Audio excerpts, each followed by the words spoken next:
Coming to you live from New York City, it's Jim Caruso's Pajama Cast Party. And now, here's your host, Jim Caruso.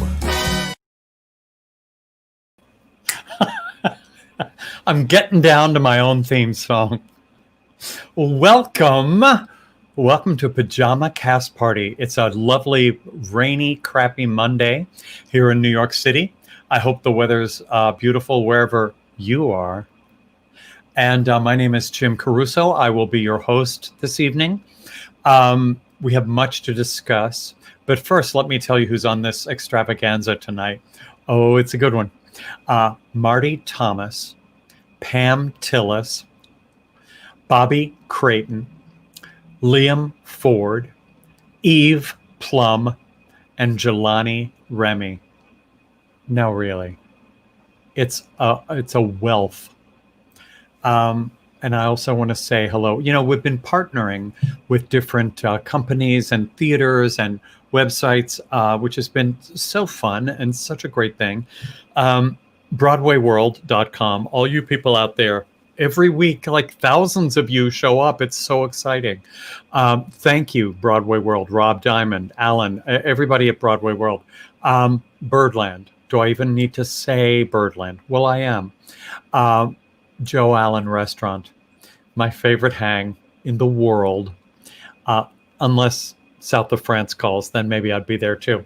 Or Palm Beach. I like it there. But Joe Allen, right on Restaurant Row, is one of my favorite restaurants, and they are sharing our show. Feinstein's at Vitello's, a wonderful club where we work in Los Angeles, and Club 44 Records, a wonderful record label that actually has my Christmas CD that I let Billy Stritch and Clea Blackhurst be on. And I'm kidding. We did a wonderful trio CD at Christmas. It was so fun. Club 44, so supportive, so great. And finally, new tonight, The Morning Lounge with Rich and Jill from Legends Radio, 100.2 FM on your dial from Palm Beach, Florida. So much to discuss. Oh, this is really important. This is for Jane Monheit. I told her I'd wave, and so I did. Oh, now Ruby's texting me. Okay, good. Every once in a while, I have to look at my phone. Don't yell at me. So many of you have been visiting Ye Old Gift Shoppy on the Pajama Cast Party site. And we've gotten some great photos. Ruby, can you show us my friend Libby Whittemore? Oh, Libby, there she is. What? Oh, I was going to go off to the side. Oh. My friend Casey Paul.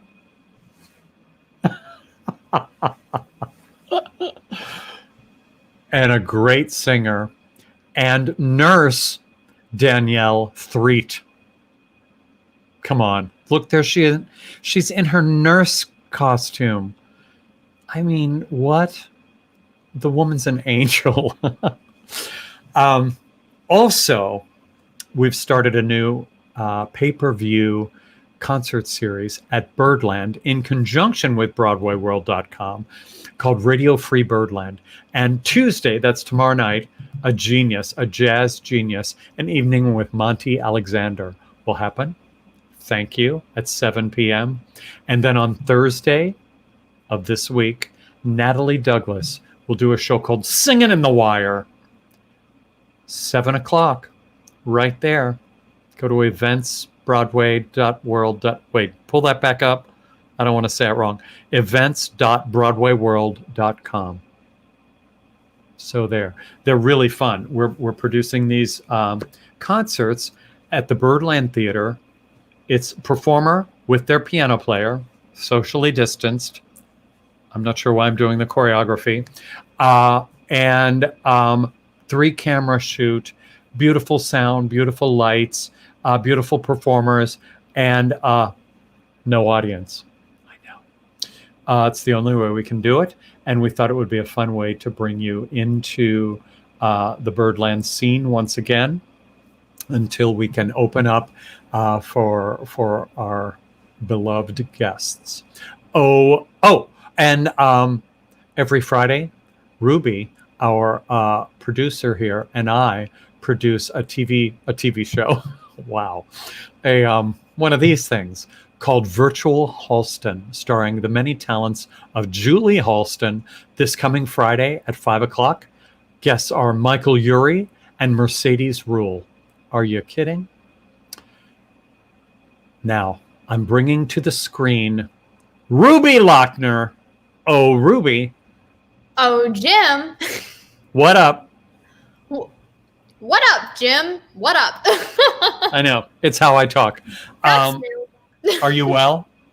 I am well, you know? I mean, I had a busy day in my apartment, sitting at my little producer's nook, working on many exciting projects. So I truly cannot complain. And now we're here for Pajama Cast Party. What could be better? My favorite night of the week. I do want to mention that, as everybody says in their online shows, all of the performers on the planet are out of work right now. So we do these events, we do these online shows with high hopes that you will tip us or donate a little something to our Venmo account, to our PayPal account. You can share. Is it down there? Share? Yes, it's down there, regardless of whether or not you're on YouTube or Facebook. And subscribe if you haven't already, too. That really helps us. Please subscribe to the Cast Party channel, the Cast Party Network. There we go. CPN, we like to call it. CPN, yes. And by the way, no amount is too small, and no amount is too big. We appreciate it. And every week, here's the thing. Every week we pay for the platform and all the expenses we have, but we get to make a wonderful donation to Broadway Cares Equity Fights AIDS, one of the most extraordinary organizations on the planet. I've worked with them for 20 years and I trust them. I love them. They take care of people in need. They take care of performers and technicians and anybody involved in show business. They will pay your doctor bills. They will help with your rent if you need it. They will help you find health insurance. It's an incredible organization. They're angels. And we love sending a check to them. So your donations, I don't know why I'm doing that. Ooh, that looks horrible.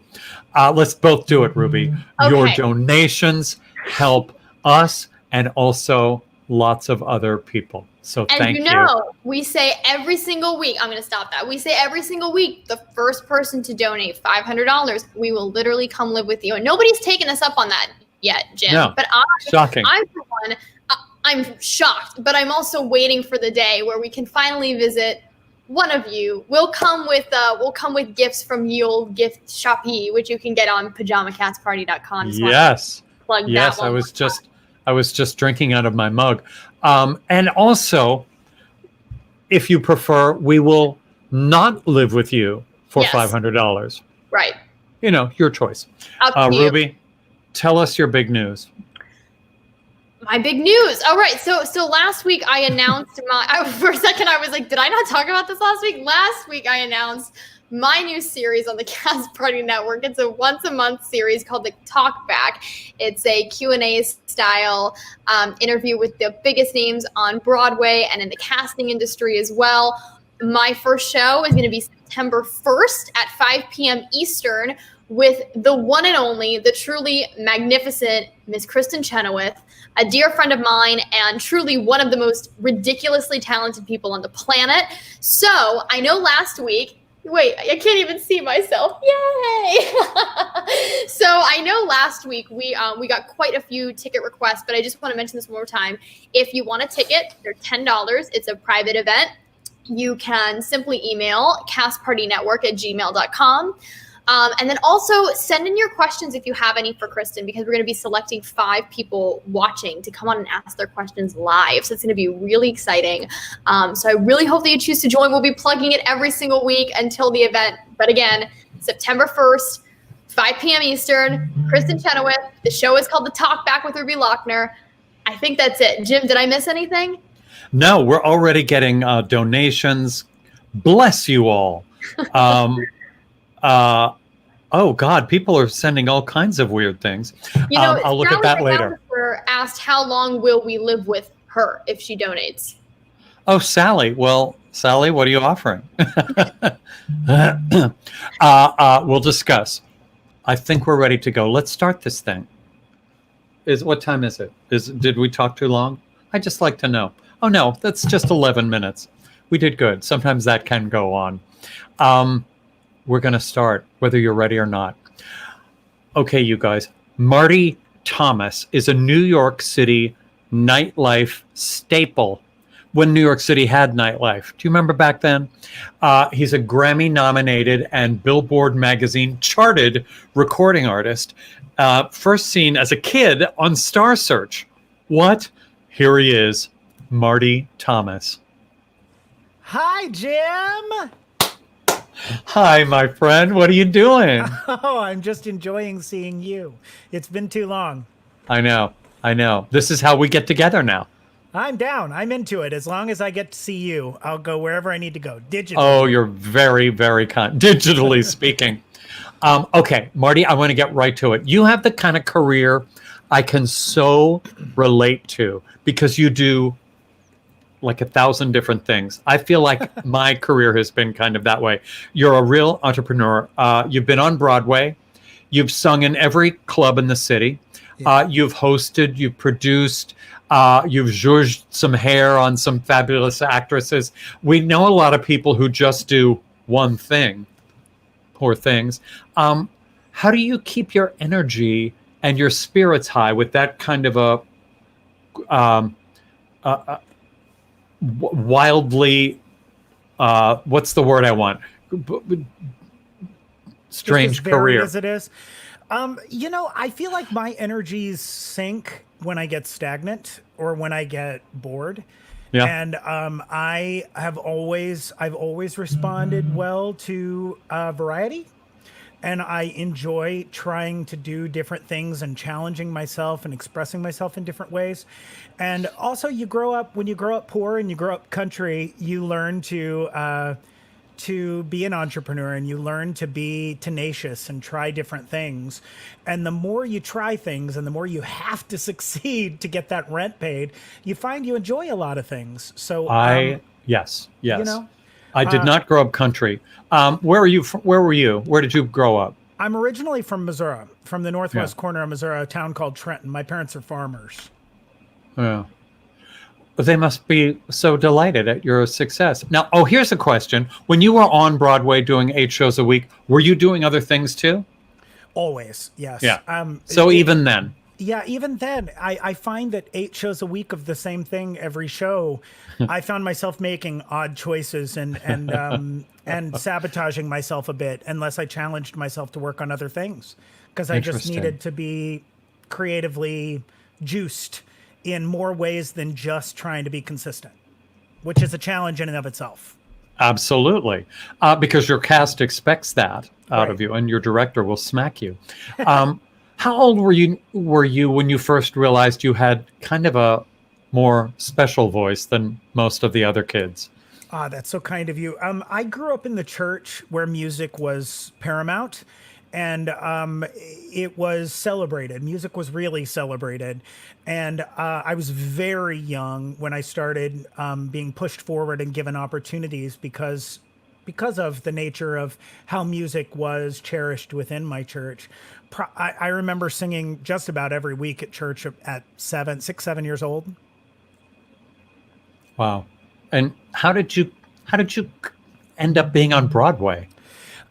That's quite a leap. It's a leap. It's a strange turn of events. I found through my church, I found an opportunity to audition for a children's chorus at Starlight Theater in Kansas City, which is a giant regional theater of the Midwest. And I did that for a couple of summers and learned so much as a wee kid. And one summer I did Annie, and the young woman who played Annie had done a few Broadway shows as a child actor. And she was very inspiring and very kind, and introduced me to her agent, both in Kansas City and in New York. I sent, as I was very tenacious and had very few self-confidence issues at 8, I would send cassette tapes to this agent. And the agent, of course, got in touch with my parents and told them that she had some opportunities for me. And my dad somehow had the wherewithal to figure out how to get my family to New York for a weekend for me to audition for a musical. Wow. And bada boom, a week later, my mom and I moved to New York. Was that Secret Garden? It was, yes. Crazy. And then Star Search happened when you were still a kid. It happened while I was in New York. I had actually gotten selected for the show because, like I said, I sent cassette tapes anywhere that would take them. And every Saturday, if you're us and old enough to remember Star Search, they would always say Saturday mornings, they would say, if you'd like to be on the show, send in a tape and you'll be considered to compete on the show. So I had gotten called one summer and I was doing a show at Starlight Theater, and I was devastated that I couldn't compete. And then while I was doing The Secret Garden, I got called one more time and they just checked in to see if I was available. And turns out I was very available.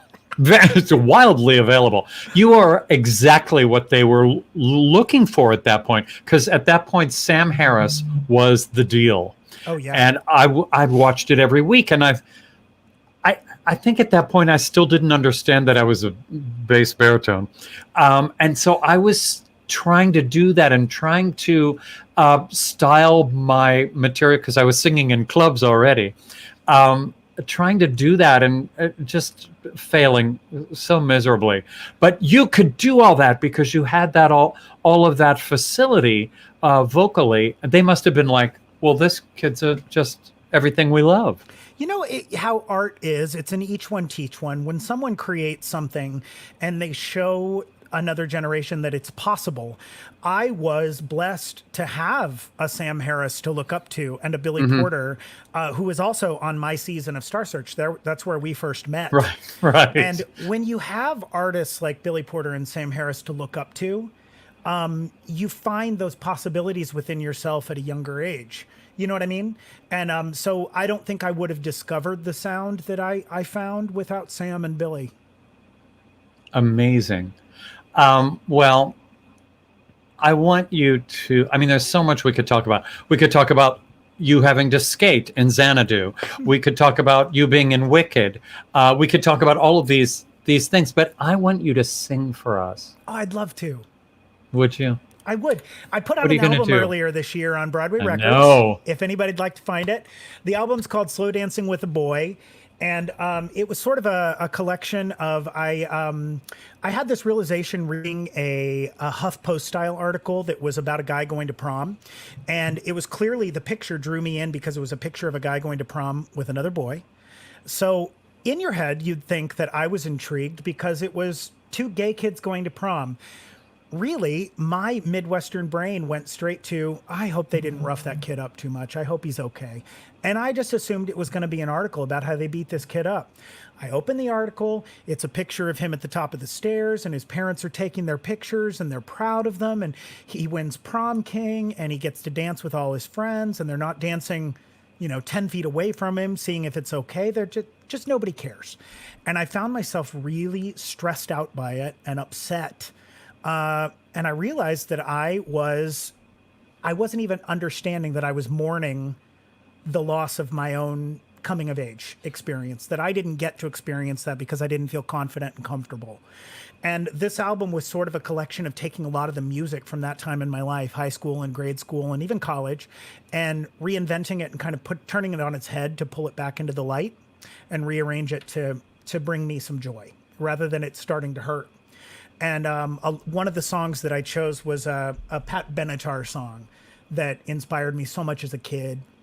And I rearranged it to be a gospel ballad. It's a song she wrote called We Belong. I think we need to hear it. Thanks, buddy.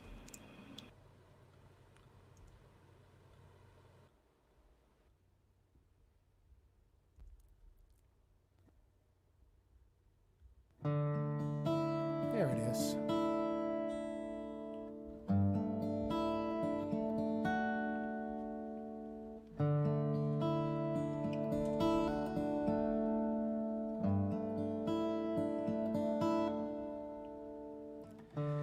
Many times I tried to tell you, many times I've cried alone. Always I'm surprised how well you cut my feelings to the bone.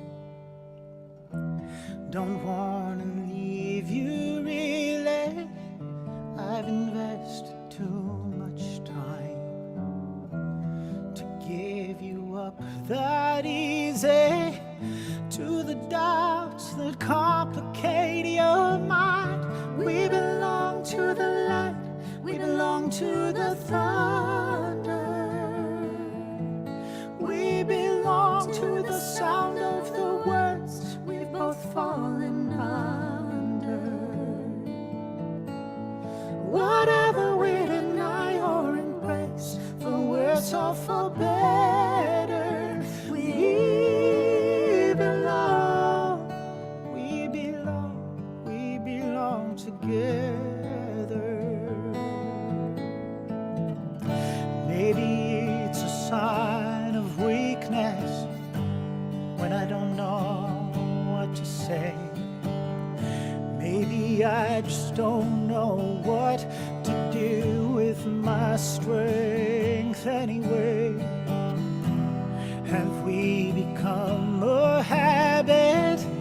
Do we distort the facts? Now there's no looking forward, now there's no turning back. Still we say we belong to the light, we belong to the thunder. We belong to the sound of the words we've both fallen under.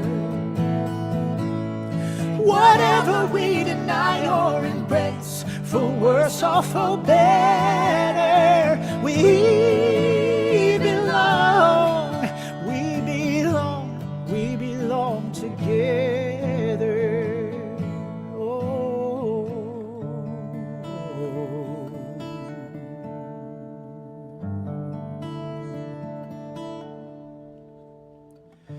Close your eyes and try to sleep now. Close your eyes and try to dream. Do your best to just relax. Try to wash the palate clean. We can't begin to notice how much we really care. I hear your voice inside me, I see your face everywhere. Still we say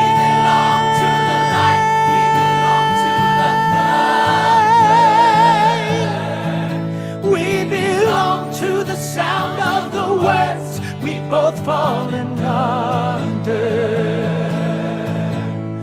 Whatever we deny or embrace, for worse or for better, we belong, we belong, we belong together.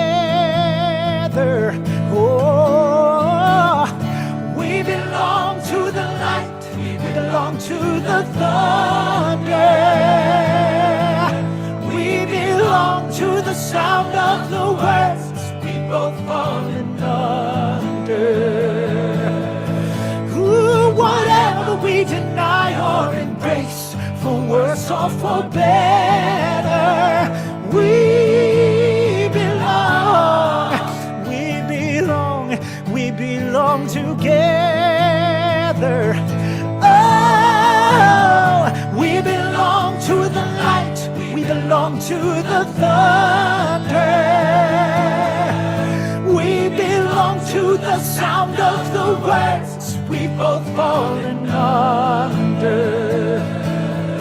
Oh, whatever we deny or embrace, for worse or for better, we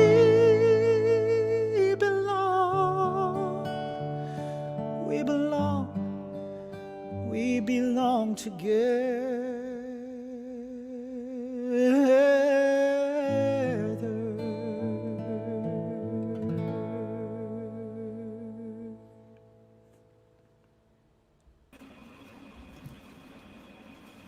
I mean, Marty, that's just exquisite. Ah, thanks, Jim. Thank you so much. Your voice is just magical. Just Thank magical. you. That arrangement is ravishing. Who are those people singing with you? So many amazing singers. Rachel Potter. Yes. One, Broadway's Rachel Potter. She's my bestie. And our other best friend, Jamie Ray, who runs the a cappella group Voctiv. Oh, who you may have God. heard of. Perfect. He arranged a lot of the singers from Voctiv and a lot of the singers from Epcot Center and Disney World, and we recorded it in Florida. And man, did he put together a choir of singers. I mean, that track is so beautiful. You might win the award for best sound. Look, people are saying, I'm so jealous of your neighbors. That's funny. Wait, but Ruby, pull up the one about Annie. This is good. Oh, what? Philip Officer, hello. I know exactly who Philip Officer is. Philip, you were in Annie with Marty. I love that. I've known Philip forever. Okay, Marty, here's the thing. I know you're a huge fan of our next performer. Oh, you do know, don't you? I do know. You talk about her a lot. I really do. And I want you to help me introduce her. Okay. Okay. Are you ready? Do you need a tissue or anything? Are you going to be okay? I'm good. Okay. You guys at home. Pam Tillis is a country music superstar. Legend. I know, she's a legend. She's had about 20 top 10 hits and 6 #1 singles. She has 2 Grammys, 3 Country Music Association awards, including Best Female Vocalist of the Year. And she's here. You're going to have to say this with me. Please welcome one of my all-time favorite singers. Are you ready? Pam Tillis! Hi, Jim. Hi, Marty. Hi, Pam. I get to follow that tour de force. Thanks a lot. You're killing me. You're killing me. It's good to see you, Jim. Oh, man, it's so good to see you. Look beautiful as always. Thank you. Just this is a no haircut. And when did we go on lockdown? I know. Mine was, please, I was like Shirley Jones for about 2 weeks. It was this big blonde thing. It was terrible. I finally got it cut. Wait, before we even start and before we lose Marty, do you have anything you've always wanted to ask Pam? I want to ask, Marty, where did you grow up? I grew up in Trenton, Missouri. Okay, in Missouri? Okay. I did. And I worked in Branson as a teenager. And my mom worked in the gift shop at your dad's theater. What? And I saw the Mel Tillis show so many times. That rain curtain that they dropped during the wind, it was called Mariah, was one of the most inspirational moments theatrically for me as a performer. Branson was just such a moment of combining theater and country music. And then in '99, I moved back to New York, and I was dead because you had just joined the cast of Smokey Joe's Cafe. And I got to see you do that as well. And I had seen you at the big theater in the middle of town in Branson. I had seen you in concert. I'm just such a fan of yours. I remember reading once that they say that you're the first woman in country music to produce your own album. Is that true? No, it's not. Well, good night, everybody. But it was not common at all. Rosanne Cash had co-produced her first record, and Gail Davies, an artist by the name of Gail Davies, was the first female producer, but I was the second. And it's a hard thing. It's to produce yourself. It's sort of like what was the old cartoon where the mouse was playing ping pong with himself. Oh. Very difficult, and to maintain the objectivity. But I did it. I saw it through. My record company gave me the full vote of confidence, and I'll never do it again. Sweetheart's Dance is one of my all-time favorite albums. You're killing me. Thank you so much. I'm really, really coming from you. This means a lot. Thank you. You're a fantastic singer. You really are. You're so kind. Well, next time you guys are all in the same city, I want to hook you up. We have to. We have to. I can't believe your mom. Tell me your mom's name. Carol Thomas. I've got to tell my sister. She'll fall out. That's so fun. It's a small world. Isn't it? It's a small world, but I wouldn't want to sweep it. Yeah. Pam Tillis. Oh my God. That joke is beneath you. I know. Marty, I love you. Come back and see us. Thank you, Pam. Thank you, Jim. Thank you for singing your heart out for us. Hi, Marty. Yes, thank you. That's a blessing. I mean, isn't that a gorgeous voice? Totally. Okay, Pam Tillis. In case anybody doesn't know, you're the daughter of singer-songwriting legend Mel Tillis. And thanks to him, you made your Grand Ole Opry debut at age 8? Yeah. What was that? Did you stand in that circle? I did. And it was just, it felt like, looking back, it took on a symbolic tone, a moment. It was a moment in time that's kind of frozen in my memory. Sort of felt like a passing of the torch. He handed me the microphone, and in my memory, I've embroidered it, and I remember it coming down to me in slow motion. And I took hold of it, and I started to try to sing, and I was a nervous wreck. I've suffered from stage fright for many years, and somehow blasted through it. But my little knobby knees were knocking. And I got my little knees under control, and I got them steadied. But the wobble, it carried up, and my little lips started quivering like little Elvis. But after that, I was hooked. What did you sing? Well, Dad used to close his show with a Curtis Mayfield song. Remember Amen? Of course. That song, yeah. Of course. Yeah, so he'd bring little kids up out of the audience, and I got to be one of the little kids, but he passed the microphone to me. I bet he did. Yeah. I've worked with a lot of kids of superstars, including Liza Minnelli. Now, she told me that in the beginning of her career, I'm wondering if you had the same kind of problem. Everybody wanted her to sing her mom's songs.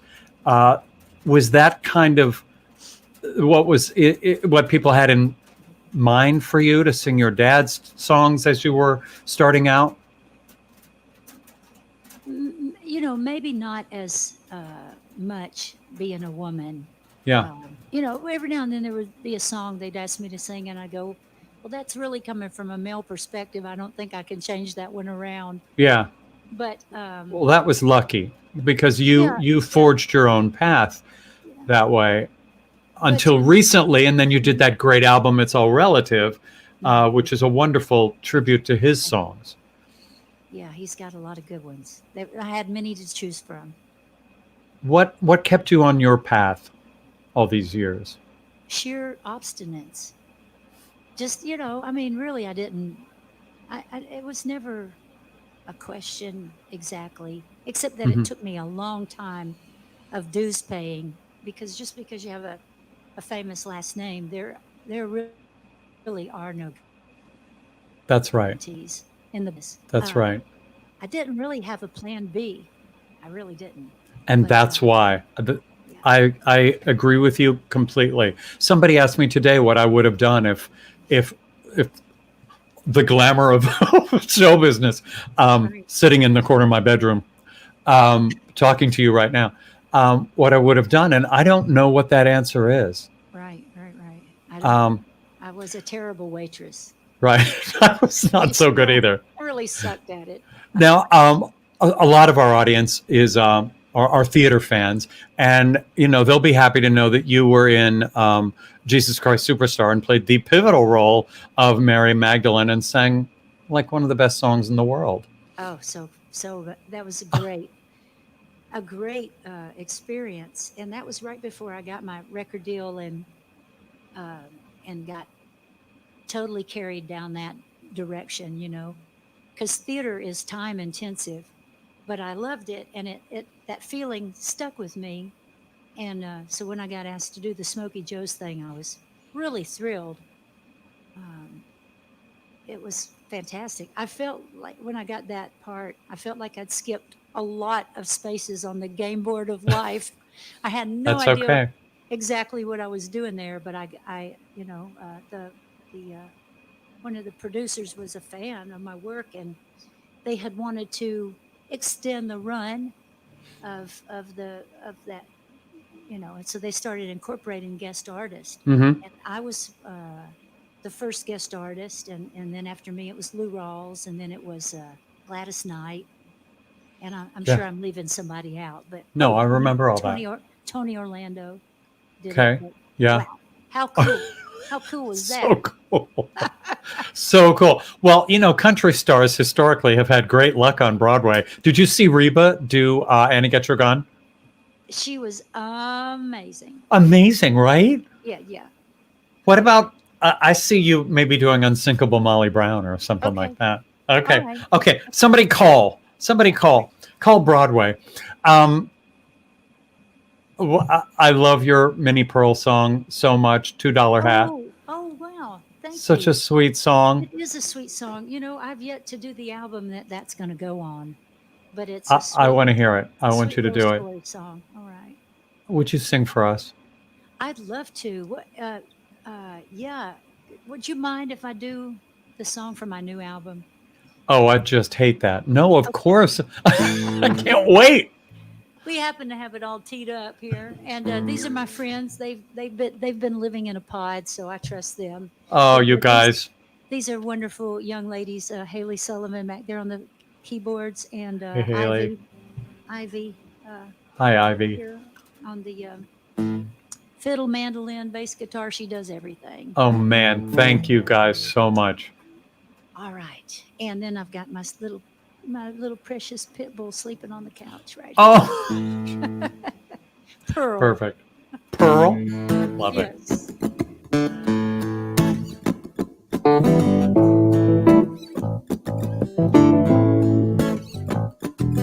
Sisters on a sidewalk listening to the devil's lies. Brothers on a mountaintop trying to get wise. Looking for a feeling.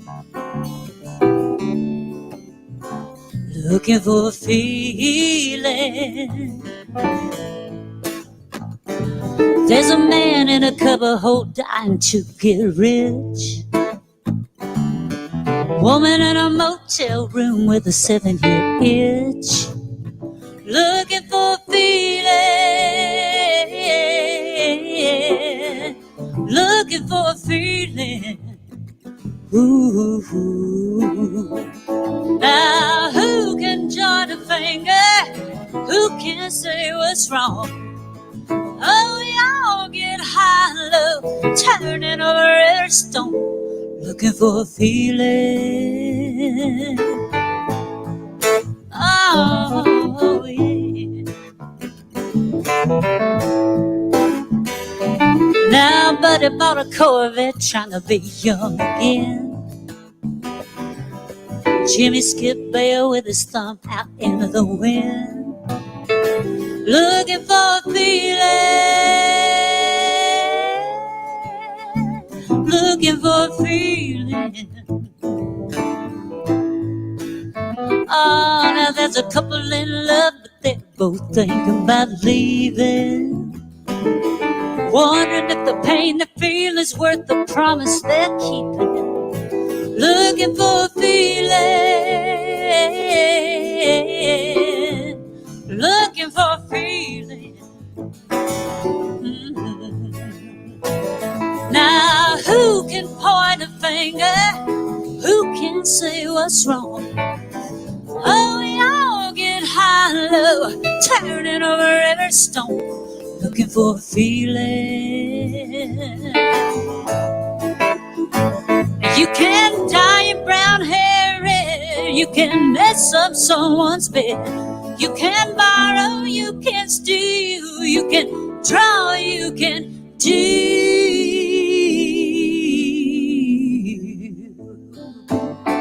Ooh,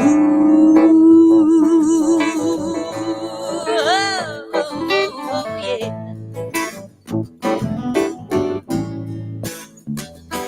Now 17 when I joined my first band. 21 when I gave a heartache my hand.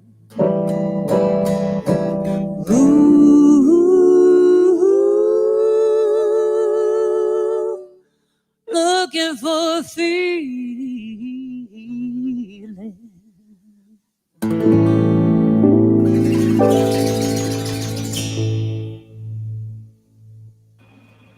I am so in love with that song. There it is, Jim. Well, there it is. Let me put my earphone back in. Help me out, honey. I can't hear Jim. Oh my Lord. Okay, Monica Mancini, who happens to be Henry Mancini's daughter, among other huge things, says these women rock. Pretty good. Kind of rigged here. Oh, you're not hearing me yet. I want you to hear that. All right. There we go. Monica, thanks for watching. Still hung up. There you go. I'm back, Ha. Jim. Hi. Our friend Monica Mancini, who, among other things, happens to be Henry's daughter, says these women rock. Okay. I need help, honey. Matt, What do you need? help. I can't. I'm sorry, Jim. That's okay. The husband. Here comes What- the husband. Oh, What kind of help do you need? Because I need a lot of different kinds of help. Mental. I'm sure this is all anticlimactic now. No. As you were saying, Can you hear me? I can now. Is this thing on? It I is. was just saying that our friend Monica, boy, Monica, you're getting some good play on this. Our brilliant friend Monica Mancini, who happens to be Henry Mancini's daughter, among many other things, says these women rock. They do rock. They do rock. So I'm surrounding myself with young talent. It's a secret Well, sauce. There's one of them right there, Billy Gilman. He's writing in that he made his debut at the Opry and you introduced him. I did. And I also pulled Billy up on stage when he was, I think, about 6 or 7. And I was singing one of my songs, Cleopatra, Queen of Denial. And I looked out into the audience, and there was a little kid, and he knew every word. And I pulled him up on stage, and the crowd went crazy. And then he sang like that? Are you kidding? Yeah. They must have gone nuts. Yeah. Oh, people are saying such great things. Pam Tillis, you are just the very, very best. I can't thank you enough. And your beautiful friends. Thank you. Pam. And Thank your husband for helping out. you. Yeah. And the dog, the wonder dog. And Pearl, the wonder dog. Do we get to see Pearl, or is? Honey, can you hold Pearl up? I mean, I do feel like since she got mentioned. She's She can- cute as she can possibly be. She can do a cameo or something. I call her my little furry Valium. She kills me. Oh, out. I need her. Oh my God. There she Pearl. is. You're famous Pearl. Say hello. Pearl's beautiful. Hi. Yeah. That's a beautiful dog. We're those people. We're like those people in the what was the Oh, the movie? Best of With- Show. Yeah. The Best of Show. We're Are those you? people. Yeah. It's okay. We love you. Pam, thank you. A million Thank thanks. you for having me, Jim. Thank What you, a and keep doing great what you're performance. doing. And thank you for putting the money into Broadway Cares. You gave me an inspiration. You know, there's the main drag in Nashville, Tennessee, right? Yeah. Lower Broad, and I think we're gonna have to come up with a Lower Broadway's Cares, don't you think, ladies? What a Both of good these young idea. ladies, I think we're gonna have to start it when that little light came on when you said Broadway's Cares. And I'll hook so- you up. See, with Tom my- Viola. Tom Viola is the kind of the CEO of the company, and he's an angel, and they're brilliant people to work for. I'll hook you up. Let's do it. Let's do it. Great. Thank you, my friend. Bye, Jim. Hi. This show makes me cry a little bit. So great. Wait, I have to tell you some people that have been very generous. Okay. I mean, the most talented people in the world, too. Brent Barrett. Are you kidding? One of the greatest Broadway stars, male singers. He lives in Vegas. Oh my God, he sings his head off. I love you, Brent. Thank you. Michael West, who performs with a delightful human being named Ken Boysinger. Bill Westmoreland, best photographer ever. Joel Rothman, thank you. Rick Hinkson, thank you. Sue Hanna, thank you. Kate Crane, I worked with her at Fox TV, tell no one. Todd Foreman, Sean Gale, unbelievably generous. Jeffrey Wolper, and Todd Petzel. He worked with one of our upcoming guests. Cool. Oh, that's fun. Thank you all very, very much. Okay. Oh, and follow and do all the things you need to do. You recently saw my next guest on Broadway in Disney's Frozen. When I saw Frozen, I think I went with Billy. Was it Billy? Billy's watching. I don't know if it was Billy. I went with somebody. And we kept looking around because I've never heard an audience cheer and be so excited, except for, of course, my shows. Hello? Hello? The audience was into it. Frozen found its audience. He's just a great performer. He slayed audiences on both coasts when he co-authored and starred in a musical called Cagney, about James Cagney, of course. Would you welcome to the screen, Robert Creighton? Hello, my friend. How are you, Jim? That was a little jazz handy. That was nice. Jazz hand to start it off. Yeah. Who better than you? Pam Tillis. That's the answer to that question.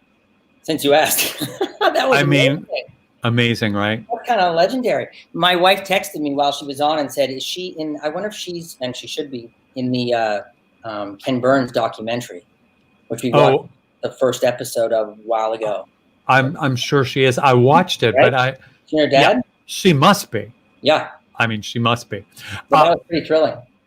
But thrilling. How about you? You're thrilling. Your Broadway career is crazy. You've been in some huge, enormous hits like Little Mermaid, Lion King, Chicago, Anything Goes, Frozen. Tell me about being in like one of those juggernauts that you just they just can't get enough seats in the auditorium. Well, yeah, I've been 3 of those you mentioned. I've been very lucky. I've done 3 Disney shows on Broadway of whatever, how many they've done, but that's a good percentage. Yeah. Playing Timon was amazing. I did it in Toronto first, and then in Los Angeles, and then in New York. So I had lots of time with Frozen, Little Mermaid. I started in the ensemble of Little Mermaid, and understudied 2 characters, Scuttle and Chef Louis, and then sort of made a decision while I was in that, and I loved going to work. I was having a great time, but I said, you know what? I just want to do more. I don't want to understudy anymore. I don't want to. Ironic, because I'm singing a song that I understudied for in a minute, but that's a whole different story. But just made the decision, and then I left after about 5 months to do Damn Yankees at City Center with Sean Hayes and Jane Krakowski, and I played. Which was unbelievable. Unbelievable experience. Loved every minute of it. And those encore things are funny because every other day someone says we're going to Broadway, and the next day, well, I don't know. And Sean's not sure if he wants to do it, but we're going to Broadway, but it was thrilling. And then my point in saying that is a month after that ended, I was invited back to play Chef Louis, which I did for the last year of Little Mermaid.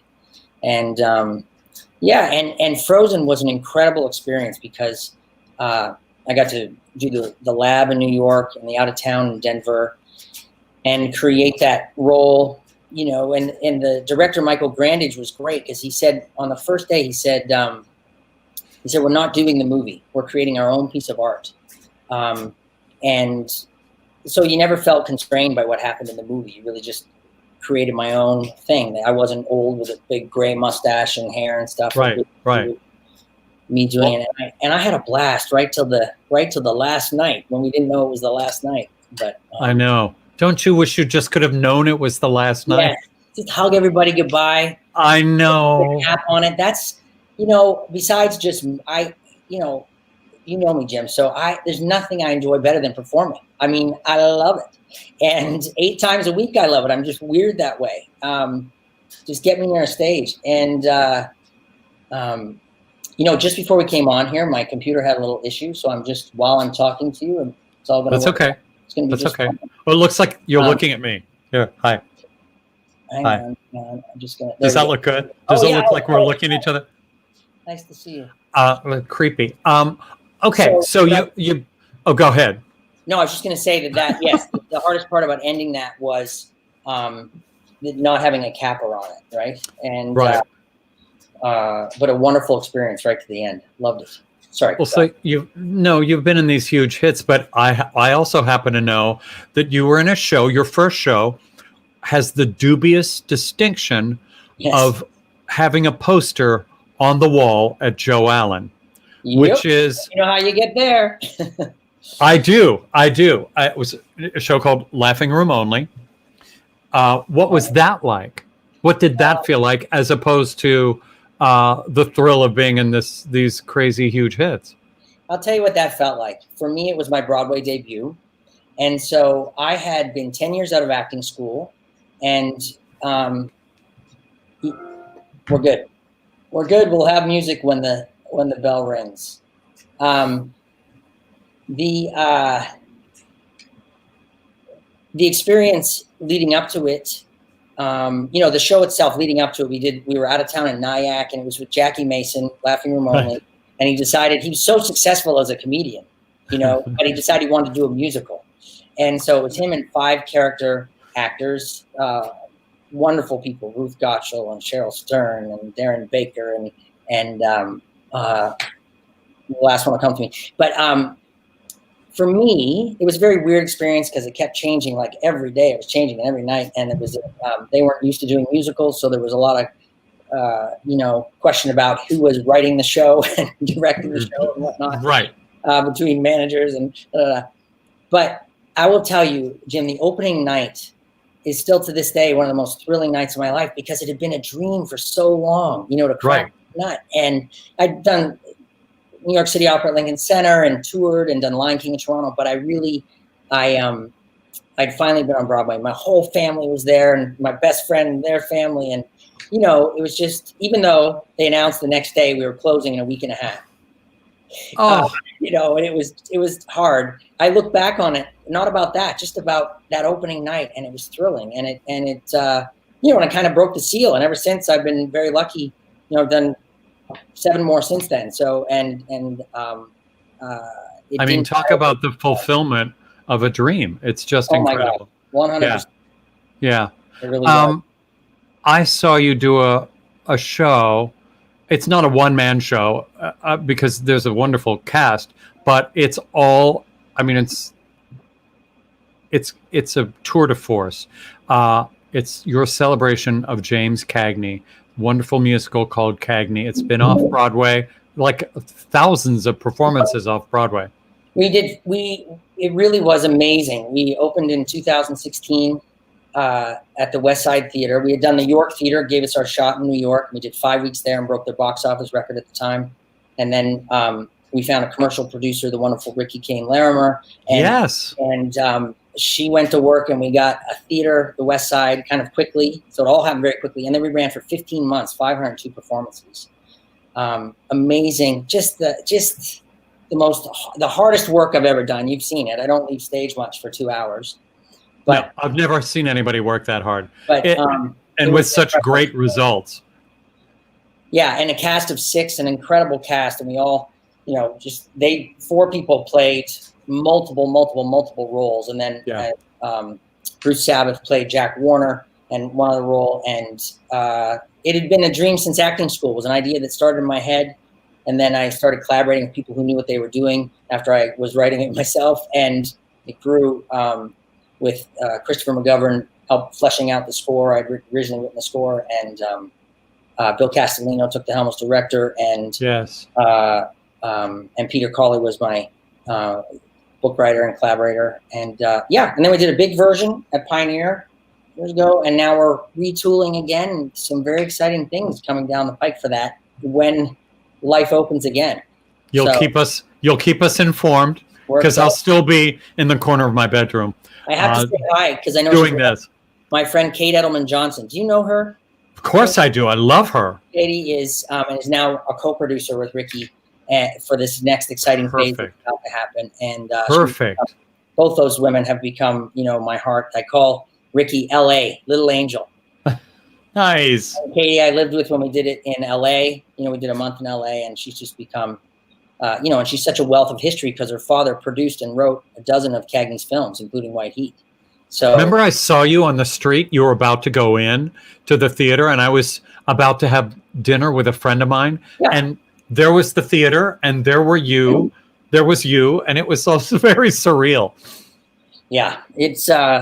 I just was biking. I had to come. I've been into the city from New Jersey maybe 4 times over the last months, and I went on my bike the other day, and I literally did a tour just down all the Broadway streets, and I sat across and looked at the West Side Theater, and it's hard right now, but it's not hard to recall the joy that I had on that street in that theater, and the people. We were packed for months, and the old elderly people who just would see me afterwards, tears in their eyes, and saying, brought back such memories for people, and young people who didn't know who Cagney was, learning who he was and how he went through the world in a way that inspired a musical. And that's the gift. That's your gift to people, because you're bringing this guy who was certainly one of the biggest stars in the golden age of Hollywood, but is, not spoken of like Garbo and Garland and John Wayne and stuff. So you're bringing that to so many people that might not have ever found him. What a great gift. I want you to sing. I'm very honored to have hitched my horse to that wagon. Enough of this. I want you to sing for us. Okay. I'm all hooked up. This is great. You see, this is my tropical water. My daughter knows I love. She makes me tropical water. She puts fruit on the edge of the cup. My daughter saying, "Come on, what's better than that?" Very sweet. We all need a tropical water. My kids are downstairs. I took over a friend's apartment 2 floors up to do this because my RJ and Sam, are so fun and they like to be involved. So, but not tonight. Next time. I'm going to do a Cole Porter tune because I missed the Broadway. When people ask me what's the most fun you've had on stage, besides Cagney, it was Anything Goes, the revival of Anything Goes with Sutton Foster and Joel Grey. And I played the purser, but I also got to understudy Joel Grey. And I got, at one point, unfortunately, he broke his foot. I was on for 6 weeks opposite Sutton and just loved playing that role. I had so much fun every night. And that role is a license to kill. You can do anything. Yes. And I learned so much from watching Joel Grey do it. I remember him saying, you got to let them come to you a bit, right? Because with the comedy and stuff, and you could just do something and stand there and let it roll out over the audience. And it was, and Sutton Foster, the most glorious teammate and star. Talk about a star. She would just, even when I was the purser, I'm sorry, I'm talking too much and then I'll sing. As the purser, she would look at you and involve you in a way that lifted your character up. That's the kind of star she is. You know what I mean? Like, I had a really fun, smaller part, but she would make it so my part seemed bigger because of our relationship on stage. And she didn't have. Wow. That's the kind of star and actor she is. It's pretty cool. Yeah. That's for her. Sutton, come visit us. All right. Okay, sing for us. Wish me luck. If I have to do a double start. I do. It's going to be good. I feel good about it. You know your problem, kid. You ain't got no philosophy. Life has taught me to think positive. It's like Dillinger once told me. It's always darkest just before they turn on the lights. There's an old Australian bush song that Melba used to sing. A song that always cheered me when I was blue. Even Melba said this bush song was a hell of a song to sing. So be quiet whilst I render it for you. when your instinct tells you that disaster is approaching you faster and faster, then be like the bluebird and sing to it, tra-la-la-la-la-la. When you know you're headed for a jail, don't allow the old face to grow pale, but be like the bluebird and sing tweet, tra-la-la-la-la-la.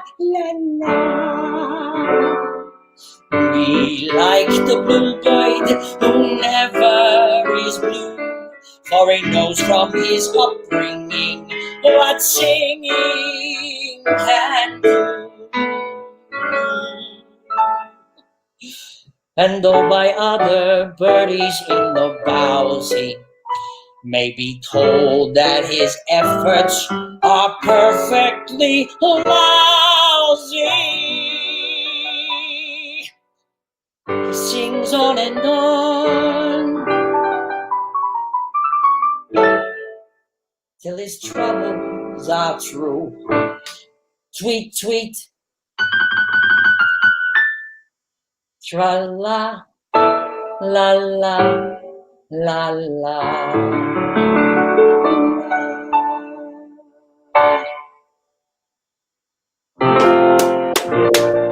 Oh, and yet there's more. That's it this time. Bobby, you sound great. Oh, thanks, Jim. Thanks for having me. This is fun. Thank you for visiting us. Enjoying being part of it. Thank you. I hope to see you live and in person very soon. Amen to that. Thanks, my friend. Everybody clap for Robert Creighton. Woo! Thank you. A lot of cool people are watching. I just saw Richard J. Alexander. He's a big fancy director. He directs people's concerts like Kristen Chenoweth, Donnie and Marie, a woman named Streisand, Barbara Streisand. Is that how it's pronounced? He directs everybody. Hi, Richard. Thanks for watching. He's going to be on here in a few weeks, just talking. I like that. Talking about life. And other friends of mine that I just saw on here too. Ward Simmons. I haven't seen you in decades. Hi, my friend. Okay, you're going to love this guy. Liam Ford is got the Helen Hayes Award for Best Performance by a Leading Actor for Hand to God, which is an unbelievable play. And he's also one of the people who kind of let me understand and know that there will always be a place in the world for good cabaret. Ladies and gentlemen, Liam Ford. Hi. Oh, hi. Such good pajamas.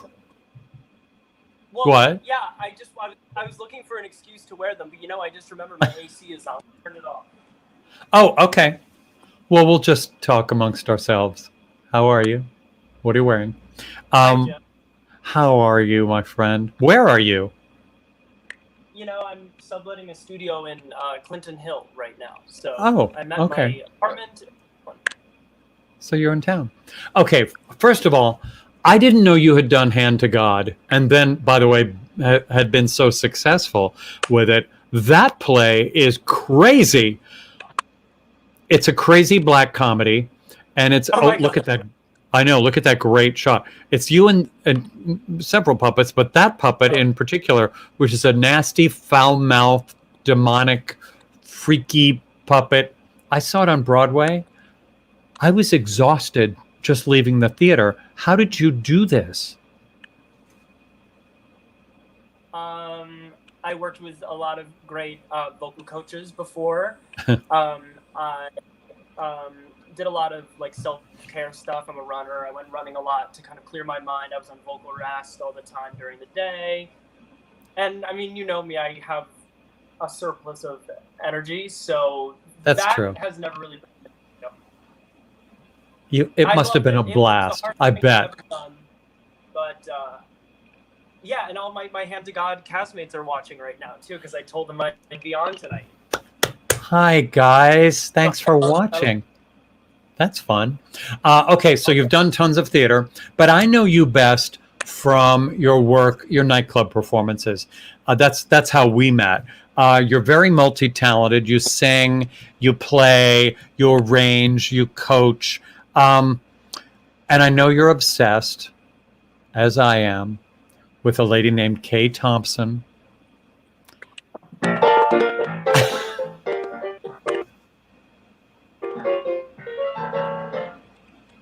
This makes me... Sorry, Wait, you're breaking up. You just broke up a little bit. Are you with me? I'm so sorry. Can you hear me now? Yes, I can hear you now. Let me tell the people at home. Well, you tell the people who Kay Thompson is to you. Kate, well, I always share this story with you, Jim, but I read, I remember first seeing Kate Thompson in Funny Face when I was in middle school. That was my Audrey Hepburn phase.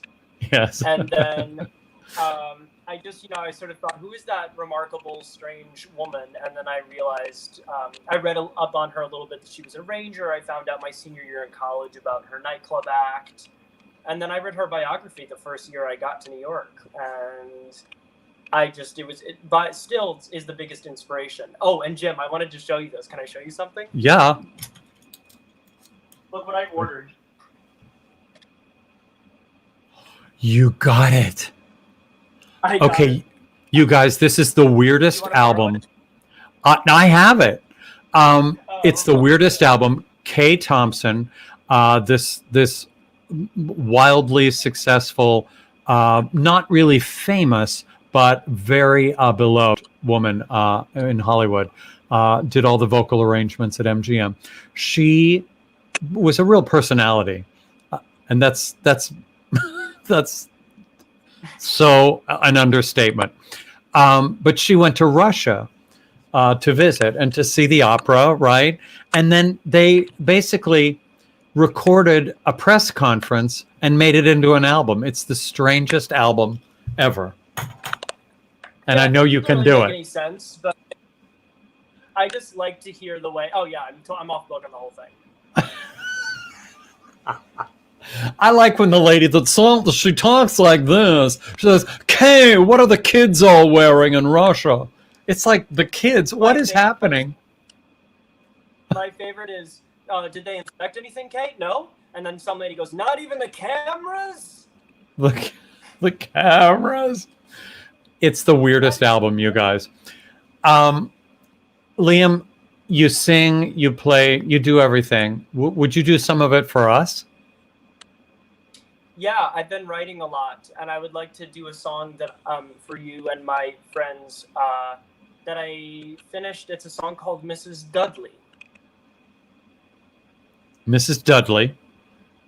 Mrs. Dudley. Is there anything we need to know about Mrs. Dudley? Okay. No, I think that listeners will hear her story and perhaps be inspired. I don't want to be presumptuous here, but ever. Sing it. Okay. Mrs. Dudley. Oh, we're all alone now.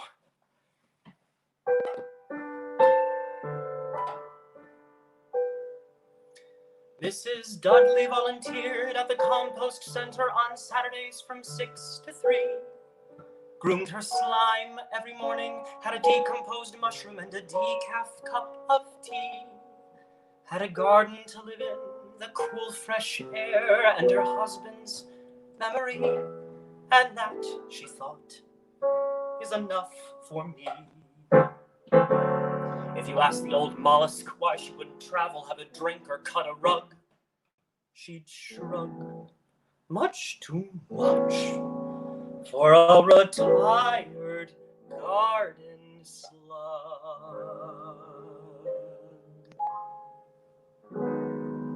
The high-necked turtleneck of Mrs. Dudley was tightly knit to match her studied and pragmatic set of convictions.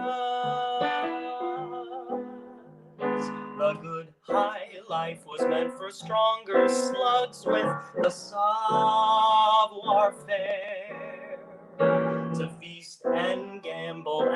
other things she'd never dream to dare. By mistake, one day she ate a Colorado cannabis cookie, then her tentacles drooped and danced in a haze. Wow, wow, wow, said Mrs. Dudley, I can see it clear as the morning. This is just the beginning of my glory days. Oh, so Mrs. Dudley, with her newfound courage, philosophized. I might make jewelry, learn the pan flute, in the funniest way. Cookies can save the day. Play, Mrs. Dudley.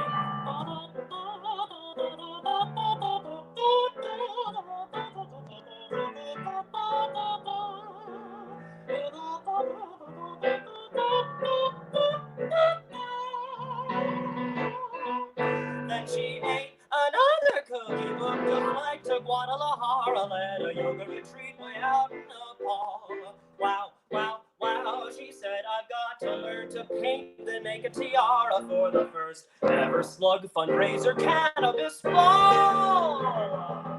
Now the slug dispensaries are thriving, all thanks to Mrs. D. She turned her life around while boosting a sinking slug economy. So what I'm trying to say is, do you want to hit this vape pen with me?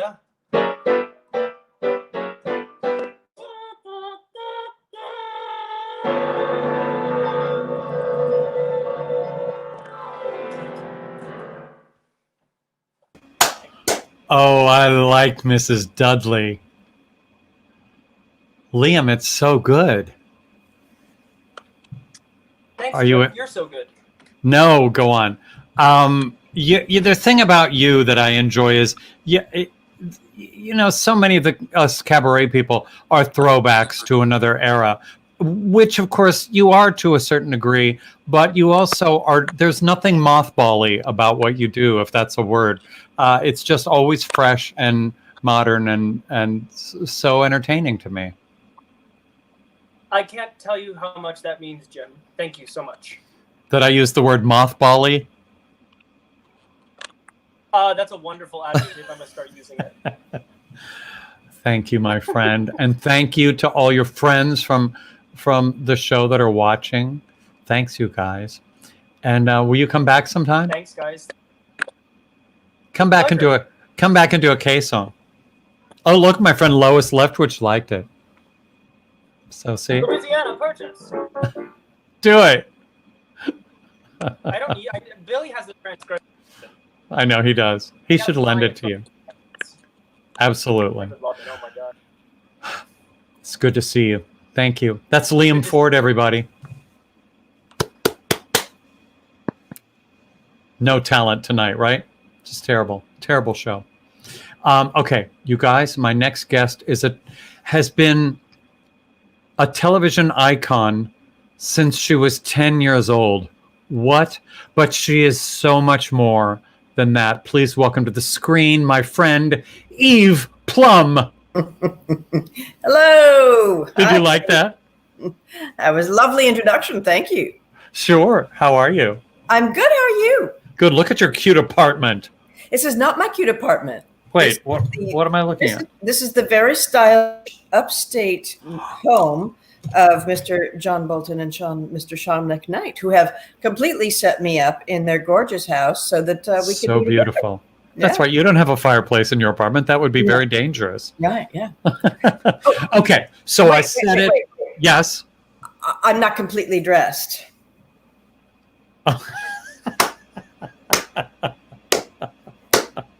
See, now that's style, ladies and gentlemen. That's a great logo, is what that is. That's a great logo, and it looks damn good on you, my friend. Yes, I can. Very proud to be on your head. That's because, as I said, and now we've had many conversations about this, and I think I know how you feel about it, but I'm going to talk about it anyway. You're an icon. Nobody else I know had their face on a lunchbox. Nobody. Right. You were this cultural icon, thanks to the Brady Bunch. Now, while I don't want to harp on something that happened when you were 10 years old,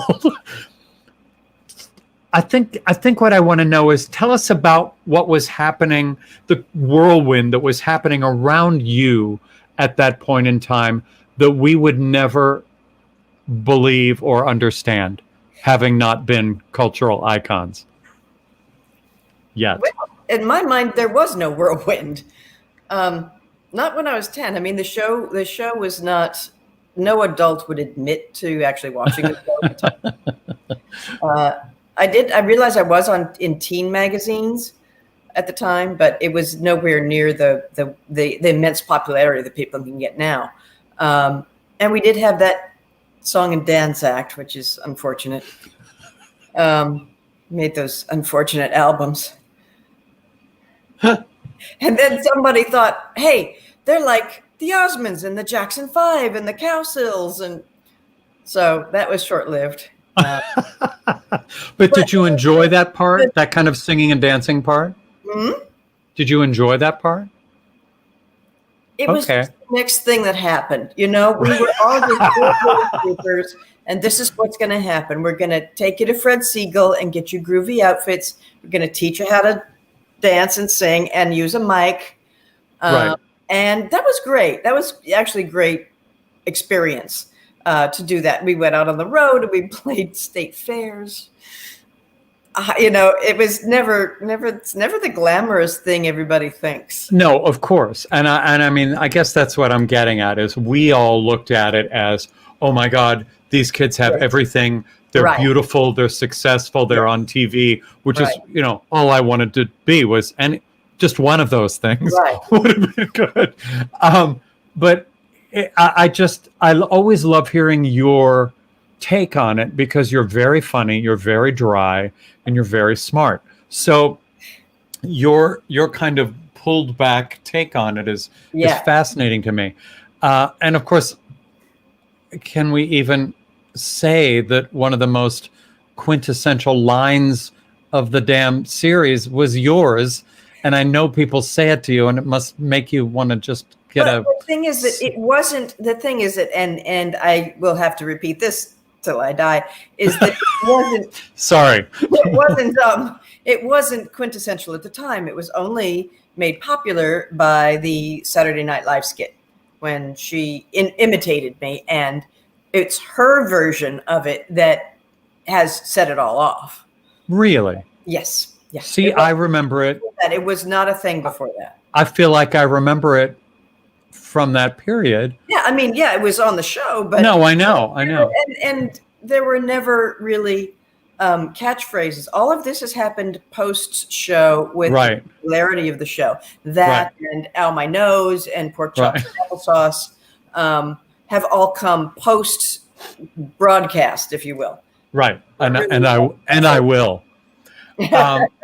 Okay, so we're moving away from that. Even before you were a Brady, you co-starred with one of the biggest TV stars of all time, Ruby.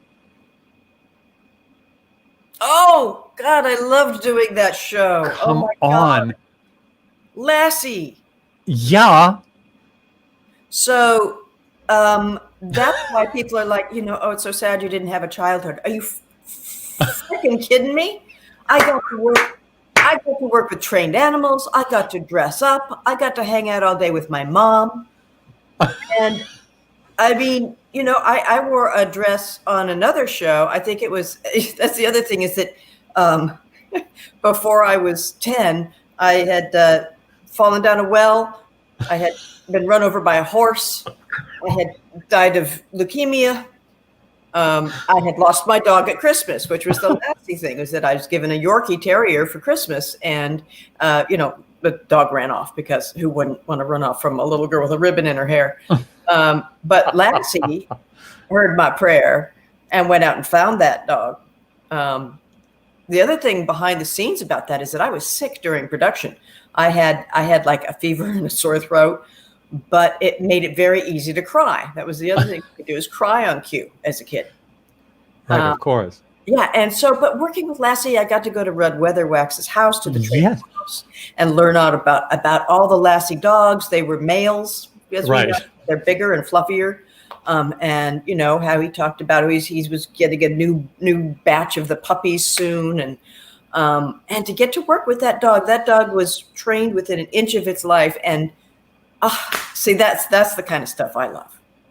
I love that too. Well, you're a dog lover, first Yes. of all. You Yes, have a you're a perfect dog. I love your dog. Oh, thank you. That's very nice coming from a non-dog owner. I'm not a dog owner, but I appreciate other people's dogs. I'm that way about cats. I've had many cats, but I like other people's cats. Yeah. I don't get cats. I always feel like cats are about to kill me. Yeah, they Like are. they have that look in their eye. Yeah. Like, you're just too big to eat. Yeah, that's right. Well, I mean, you know, I forgot to mention this, but just last week, you know, your career is everywhere. It pops up in the strangest places. Ruby, pull this thing up that was in the New York Times last week. 7 Across. Right. Yes, I just did that. I just posted that. I mean, what? Yeah. The rest of your life, you're going to have to look at that. Right. Well, you I'm know, just saying. but it's so funny because what I posted was, you know, one half of Cartesian dualism. I mean, that's at times for you. And it's like, I don't know what the fork that is, but I know 7 Across. You are 7 Across, my friend. Okay, I'm very 7 Across. You're totes 7 Across. Let's move a few decades. I hope you don't mind to get to your adult life. I know you're sad about it. Adult film work. TV, movies, feature films, and I got to see you originate the title character in the New York production of Miss Abigail's Guide to Dating, Mating, and Marriage. And that was your first New York stage role. It was, and it was what convinced my husband, Ken, to move out here. I mean, well, because you're a California girl. Yeah, born forever. and bred. I was like, I want to live someplace else. Let's go to New York. So it was like I came in with a suitcase and a dream. And you and I had talked about it before I came out because you were at Magic Castle and you're like, oh, help.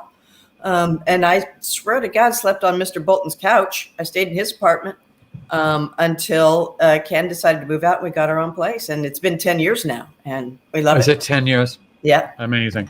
Well, that show brought a bunch of theater work, including Same Time Next Year with the very John Bolton. Yes. Whose fireplace you're in front of. Yeah, it's nice. You love the theater work, don't you? I do. It's so very different. That's what's been so fun is I've gotten to do so many different types of acting work. I've done theater. I've done song and dance. And I've gotten to do regional theater as well down in Florida. Did Crazy for You, which was so great. And then theater, and then TV and film, and then we did Very Brady Renovation, which is nominated for an Emmy. Thank you very much.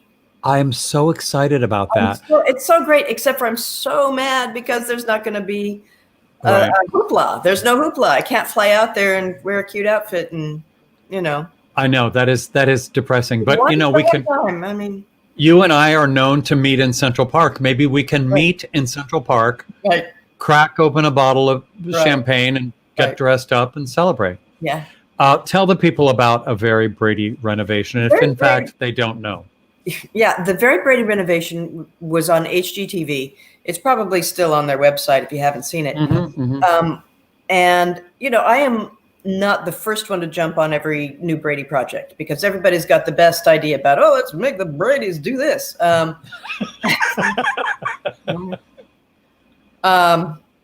So I looked at it with a gimlet eye, as they used to say. They did.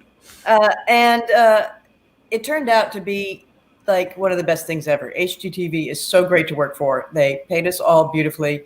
They were so respectful and precise and loving about the project. The house that was just the establishing shot for the Brady house, which is in Studio City, was up for sale, the actual house. And everybody thinks it's the Brady Bunch house, and it's become famous on its own, and people drive by, that's the Brady Bunch house. But it's not. It's just the picture of the front. The inside of the house was a stage set on Stage 5 in Hollywood. At Paramount. And so it came up for sale, and HGTV sort of blindly bought it, really not knowing what they were going to do with it. They decided to make the inside exactly like the set. They did this without blueprints, just by looking at the episodes to extrapolate. And it was so detailed down to the last inch in scale and artistry. They furnished it with things. If they couldn't find it or buy it, they made it, or they crowdsourced it. There were people that sent items like the refrigerator for the kitchen. They sent things to furnish the house. It was so amazing. So the whole series is about the making of that, about finding the things to put in the house. We were all given a room to work with, and work with some of the HGTV home renovation stars, who are also all great people to work with, the Property Brothers and Karen the best, right? From Chicks and the Hammer, and Steve and Leanne Ford, and on and on and on. So it was just really fun. It was, and then there you guys are all again. Yeah, and then we are all again, and then of course promoting it was weird, because we would be backstage and they would have us walk, and I would think, how many times have we done this? That walk. To me, that's the most intimate moment, is when we're like being corralled to go from one place to another in a unit. And it's always like, keep up. I'm always that one. I'm like, you guys, did you hear what they're saying? They're telling us what they want us to do. You go right back to who you were when you were 10 years old, don't you? All of you, probably. No, it took me growing up to be that person. Took me taking, I studied the Groundlings. It took me studying improv and also just getting older, just to be that person, to be that sassy, I don't know. bossy. I'm just going to tell the audience a story that was one of the greatest moments of my life. Billy Stritch and I were doing Cast Party in LA, and I get a text from Eve, and she was like, I'm in the restaurant portion of the club with some family. Come down and say hi. I was with Billy in the dressing room, and I said, I'm going to go say hi to Eve. She has some family here. So I go down the steps, and I'm looking and then I see the back of Eve's hair. So I go around and I go behind her and I say, I'm so happy to see you. And she turns around and says, I want you to meet my family. It's the Brady Bunch. I almost had a heart attack, cried, and pooped all at the same time. You covered very well. It was one of the greatest moments ever. What was amazing is that it was completely, I didn't plan it. Chris Knight, actually, by the way, if any of them are watching, I owe them a dinner. I'm the only one that didn't buy the group a dinner. But Chris Knight was like, all right, let's all go to dinner at this restaurant. Should we say it where you were? Doesn't matter. Yeah. Oh, yeah, they're following. They follow the show. Yeah, Vitello's. We were in Vitello's. Let's go to Vitello's. It's close by. It's very close by where the house is. And I was like, wait a minute, Jim is performing there. So weird. So I was like, it was really fun. I bet you're a bit confused, though, because my girlfriend Stacy was there, too. And you're probably like, wait, she's a... I don't really remember her, but she seemed very nice. Fourth sister? I can't remember. Yeah, because we sort of look alike. Right. That sister Betty that nobody talked about. Right. Well, you contributed so much to this renovation show, including a painting, which, that's great. A couple paintings. Yeah. And I'm such a fan of your artwork. Ruby, we have a great shot of one of your, oh my God, I love that. Film noirs. That's the film noir series. It's called Here Comes Trouble. And all the paintings are done in black and white paint. And they all have a 3-word title. So this one's called Here He Comes. They're all taken from Turner Classic Movies, because I used to watch that while I was painting my still lifes and stuff, because it doesn't have any commercials and it's, just sort of goes along. And then I started noticing the composition and the cinematography. And that's what really attracted me to trying this. And I just tried it on a whim, and it really has sort of worked out. So I don't memorialize any of the movies. Some of them you could maybe recognize, but it's not about, oh, here's Betty Davis and here's Barbara Stanwyck. It's more about that composition of the frame and the tense moment about it's like sort of like what they say about I'm not comparing myself to Norman Rockwell, but it's like either something just happened or something is just about to happen, kind of a feeling. Nice. Did you always paint? Like, were you painting as a kid and growing up? And yeah, I was painting off and on all my whole life, and then I finally started in my 20s to just do it because I was at loose ends, and have been self-taught ever since, and have just been fortunate enough to get picked up by galleries and make sales. I have a gallery here in New York, where I've sold some things, and it's great. It's definitely pick it up, put it down, pick it up, put it down, because I've discovered, like when I was doing Grease, the TV show of Grease out in Los Angeles, the live action, I brought my paints out because I rented a house and I was going to be out there 6 weeks, and the painting just didn't work. It just I can't have that split focus. Interesting. Yeah. And is painting in New York different than painting on that coast? The light is different. I would think everything would be different. It's just it's the light that I create. I don't plein air paint. Oh, I like that. I like that whole sentence. Well, you grew up in California, but now you're a New Yorker. But you recently sold I love this, the Malibu home you bought when you were 11. Right. What? Who says that? You. My mother, my parents, God bless them. I used to tell my dad if we were a regular Hollywood family, he would be suing me for back pay. But they took care of me and my money for years, never took a dime. Just really, really took good care of me. And so, she was the one that found the house. I'd like to say that I inherited a real estate gene because I do love real estate. And I know you do. It's been great it's a great investment. If you can invest in real estate, I still believe in it as an investment. It was, so we did that. And that's why they call it an investment. So you sell that and then you put that money into other investments, which we've done, the other real estate investments.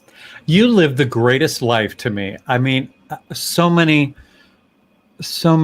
young stars, we see them just falling either by the wayside or just getting in all kinds of trouble. You have always been, I feel like you're somebody with a lot of inner strength and intelligence and, all the talent, obviously, but you've been able to stay on course, and you have a beautiful life. You have a fantastic husband, this great world that you've created. I'm so proud, but also impressed by that. Well, thank because all of you kids could have gone, really wonky, and you didn't.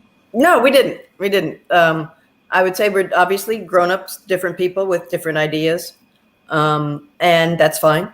But it's my parents, very fortunate that they shepherded me and they encouraged me and they, pushed me when you can't. They didn't over push me, but they certainly made me say, well, if you said you were going to do that, you have to do it. Right. They taught you how to be. Yeah. Ken Boysinger. Uh-oh. Mother always wanted me to marry Eve. That's disturbing on so many counts. If you knew Ken Boysinger. Yeah. Yeah, it's disturbing. Okay. Maybe it's a good thing I don't. That's good. No, Ken is hilarious. He was on the show last week. I love you for doing this. You're not going to sing. I asked you, and you. I know. You eschewed that. Well, I haven't been singing. I understand. I have an interesting relationship with singing. I don't know. I'm having. It's not. You don't have to do anything you don't want to do on Pajama Cast Party. So there. That's great. I love you for joining us, though. Oh, it's so much fun. And you were like, what are we going to talk about? I'm like, we'll just talk. And that's what we did. Yes. Thank you. Okay. We're meeting in the park. We're celebrating the Emmys. Thank you. Yes. I can't wait. Congratulations. Great. And congratulate your family on the nomination. Yeah. It's so great. Yeah. And congratulations to HGTV, and thank you for doing such a good job. For real. Yeah. Thank you. That's my friend Eve Plum. Bye. Mwah. So fun. I'll tell you, Dinner with Eve, you can't catch your breath because of the asides, the under the breath asides. Nobody funnier. Okay. So many thanks to all these people that are sending moolah.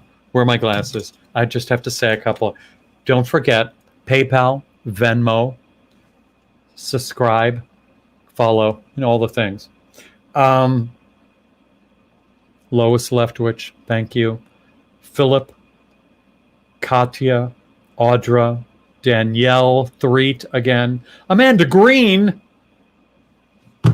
And if you're sending via PayPal, I can't see your things on my cell phone, but I thank you from the bottom of my heart. Jelani Remy was last seen on Broadway right before the shutdown as Eddie Kendricks in one of my favorite all-time musicals, the Tony-winning musical Ain't Too Proud. He made his Broadway debut as Simba in The Lion King. What? Here's Jelani Remy. Oh my goodness. Listen, it does not get better than this right here. No, it's you. Oh, I'm echoing like crazy. Are you? It's because Eve Plum just shut it down. That's why. Eve Plum? Are you kidding me? I'm not. Tonight was a Legends Ball in so many ways. Oprah has those Legends Balls. Like you literally had a Legends Ball. Hi. You're killing me. You look great. Do I? Well, funny you should say that because I was actually calling people for Joe Biden all evening tonight. I was on the calls. I was doing Broadway for Joe Biden. I am in these streets getting people excited to vote. Good for you. Thank you. Vote for Joe Biden. And I put a hat on to do Vote it. for Joe Biden. I put a hat on to do it. And wear a mask. Wait, I want one of those. Can I see that product again? That's right. Product placement. It's available. I'll send you my address. Hi. Okay. Ruby, is there anything we can do about the echo? Because we can tell everyone to continue to Venmo and don't. I love you. That's what we can do. I'm talking in really fast. Yes, I'm trying to fix the echo. Hello, everybody. Joanna, do you have headphones by chance? Oh, it's me? I think it's you. I think it's your computer. I'm not 100% sure, but I think that might be. Let me see what happens if I do this. What is it? Still a little echo. Oh, hello. It's fixed. Is it gone? It's gone. It's gone now. But then I have to hold on a second. Now I have to. But now you can't hear. My headphones are downstairs. I don't want to leave though. What? Where are you going to go? Well, where are you going? Live theater, folks. I know. Where would you go? Can you hear me? If you can excuse me 1 second, I will go get some headphones for the situation. Do it. We'll just talk amongst ourselves. So where are you from? This is what's fun about these shows. We're at the mercy of everybody's Wi-Fi, their microphones, their headphones, their computers. And it's these moments, and I have become old friends. And I don't mind them at all. So I hope you don't either. It's just a time when we can chat and reconnect and holding and to talk about life. Do you have any questions? Do you have any answers? Because that's what I need more than anything. You can go to the Pajama Cast Party website, which is pajamacastparty.com, and see our fabulous... Oh my God, you're back! Thank God. Speaking of answers, I'm back. Thank you for not making me talk too long, because it was getting really grim. Well, as I was backstage, you have a really wonderful podcast voice. I do? You do. Really? You really do. Well, thank you very much. Okay, right before the pandemic, the global pandemic, you were doing 8 a week, working your tail off in one of the most energetic, thrilling, talent-packed Broadway shows I've ever seen, called Ain't Too Proud. And then look at you guys. Look at you. And then to cut off like that must have been such a slap in the face, or like a bucket of ice water thrown in your face. Tell me about those first weeks. Well, actually, if I'm being perfectly honest, I was actually in Tulum at a wedding before the pandemic, and the wedding basically stopped the world. I was on vacation to find out that, like, oh, by the way, no. And I didn't realize the magnitude of what was going on. And then there was so much uncertainty as to when we would come back, or Right. what's going Right. on, and this date or that date, or, you know. And I think that's what really made me feel sort of uneasy and unsure until I found out that it was for the safety of others, like, no more. Of course. And But I remember at first, that was like, being like, a month? I can't go without work for a month. Cut to 5 months. cut to, I'm literally Grisabella. Like, it's right. Months, right. Touch me. Right. That's a good role for you. But Well, you know, while so during much. this time when you're not performing, how do you keep your creative juices flowing, if you should pardon the expression? Right. Well, I have really used this time to write. I realized that I've told so many other stories. Why not start telling my own? So I've written a couple songs. I'm writing my own cabaret. Yeah. It's going to be called Pandemonium, obviously for the pandemic. Love it. And I've been writing some jingles. Like, I rewrote a couple songs that I'm going to release soon. COVID Savage. You know the song Yes. Savage? You do? I think. I'm a savage. Sassy, moody, nasty. Meeny, meeny, me. I You know used to that open song? with that. Did you? Okay, great. Well, I rewrote it to COVID Savage. Antibody lavish. Ready to give my plasma. Do you know what I mean? So I rewrote all these songs to make me feel better about what's going on.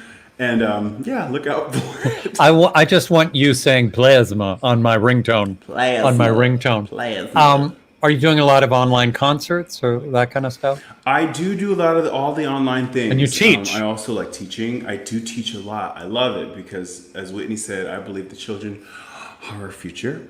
But more so, like, in this time, like, we need to armor ourselves as artists with the proper tools and experience for when we do get out and we are able to give the gift that is so needed, that the youth has that foundation and that sort of familiar face, especially, you know, when there's no outlet. Why not let me be that outlet for them and to push them, so then they're ready for that curtain up, you know, they're ready for that audition, and they're the future. They're going to carry the torch when this is all said and done. So I mean, when I was why not be when there I for was them? growing up, if I could have looked to kids, you know, people in their close to my age, to ask questions and stuff, it's actually what Ruby is doing with her show. Called The Talkback. Her first guest is someone named Kristen Chenoweth. I don't know if you've heard of I her. don't think, is she from CCM? She went to a community college. It's nothing. Or did she, DeVry? Yeah, DeVry. Oh my God. Shout out to DeVry. We love DeVry. But, you know, and because Ruby's 21. So Same. I know, me too. We were all in the same class. But, you know, to hear it, or to have it brought to you by someone so close to your age, and you too, I mean, you speak the language. You knew that song you just sang that I said I knew, but I didn't really know. Well, now you know. Now I know. Actor. But that's exactly it. Like, I want to be that familiar face for these kids and these young adults, actually, and these actors. They are actors, and I see myself in them. You know, that they need someone to sort of give them a swift kick with love, you know, to push them to their potential. And I love doing that because I love to see where they start and then where they finish. They must love you. Oh my God, they must love you. Some of them hate me. Some of them hate Please. me. Are you still in touch with your cast? I know the answer to this. Are you? Of course you are. I can't get you can't get away from family. You know Yeah. what I mean? We all check in, even producers, directors, choreographers. We all check in on each other and like all make each other laugh and definitely keep in touch. The first time I saw the show, I was so dazzled. But it was like so much. It's so huge and filled with such brilliance. I had to go back so that I could really kind of like kind of fixate on the story and but oh my God, it's just an extraordinary musical. You must be Thank so you. proud. I am so proud, but even more so, Jim, watching the world change or not change or wherever we're at, and to be a part of a show that actually happened to the Temps, you know, the sort of racial divide and how their music brought different people to the dance floor. And now seeing lines in our show relevant today makes me that much more excited and more so aware as an artist as to what's going on and how it infuses my art, but also like our lives. And how incredible to be a part of a show that has relevance such as that. I mean, it's the ultimate Black Lives Matter. It's the ultimate True. musicalization of that thought. Totally. And when I look out in the audience, you know, ever since we opened, I see so many different people of color, shades, religions, backgrounds, young, old, enjoying the music and enjoying the story and remembering the memory that they had of the Temps and what they brought to their life. Right. Oh, sorry, I'm dropping everything. That was very exciting. I know you were excited. But what about when you Temptations. look out and you see kids hearing that music for the first time? It is so amazing. And to see them sharing that moment with the adults, you know, that's something that brings people together. And that's what we need more of. And that's what's so wonderful about the theater is that it brings people together. You know, for that 2 hours and 40-something minutes, it brings people all in one space. That's right. All in one moment, all in one vision, and getting a good story. And I miss it tremendously. But I'm more excited for its return. Oh, man. Those first shows back, it's going to be something. It's going to be very traumatic and powerful. Would you sing for us? Enough of this. I'll sing a little ditty for y'all. Okay. It's actually I've been wanting to sing this on your show for a long time because it's like a love letter to me. You, and you are all of Broadway. And so this is just a little snippet of a classic. Okay. Hang on a second. All the devices.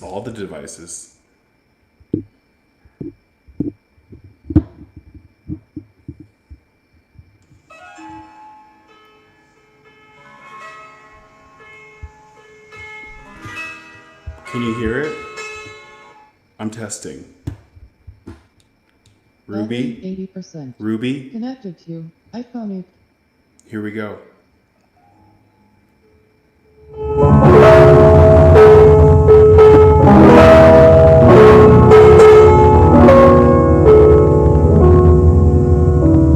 The costumes, the scenery, the makeup, the props, the audience that lifts you down. The headache, the heartache, the backache, the flops, the sheriff that escorts you out of town. The opening when your heart beats like a drum.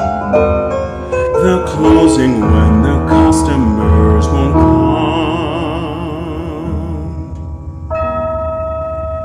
Give my regards to Broadway. Remember me to Herald Square. Tell all the gang at 42nd Street that I will soon be there. Give my regards to old Broadway and say that I'll be there ere long, ere long. We'll be back. Come on. That was just a little bit of perfection right there. Oh. No, I mean, that lyric is so touching. You sound so beautiful. Thank you. What a great way to end tonight's show. Thank you. Jelani, I love you for doing this. Thank you. Anytime. Come back and hang with us. Happily, happily. Please. You stay safe and stay golden. You too. I'm going to try. Thank you. And I'm coming to dinner with you and Eve for sure. Done. We'll celebrate the Emmys. Happily. I'm just going to celebrate Eve. I know. Period. She's great. She's great. You'll love each other. Thanks, Jelani. Good night. Good night. Oh, you guys. What a perfect bunch of people we were lucky to be entertained by tonight. Bobby Creighton. Come on. Lois Leftwich, Philip. Oh, these are the people I've already said. I love these people. Thank you for being so kind. Thank you for Venmoing. Thank you for PayPaling. Thank you for subscribing. Thank you for following, whatever the hell you want to do. Thanks for going to our gift store, the ye old gift shoppy. Ruby, thank you. Oh, Ruby, thank you. Oh, Jim, you're welcome. This was such a great show. I loved it so much. Yeah, I loved it. Loved it. Needed it tonight. And I hope everybody that needed something was entertained tonight and felt the love. Next week, another crazy mix. This cast, TV movie star Kathy Najimy. You're looking very, very pretty tonight. The hilarious juggler, Marcus Monroe. Singer-songwriter, burlesque performer, Ariana Savalas. Broadway actress, Ruby Rakos. Another Ruby. And a Texas singer I met thanks to his gorgeous YouTube videos, Darius Freeman. It's going to be a great show. Monday at 8 o'clock. What else can I say? I love you all for watching. I thank you from the bottom of my beating heart. Good night. Thanks for watching Pajama Cast Party. To follow us on YouTube, just hit subscribe. Click on that little bell and we'll keep you updated on future shows. You can also follow us on Instagram at Jim Caruso's Cast Party. The end.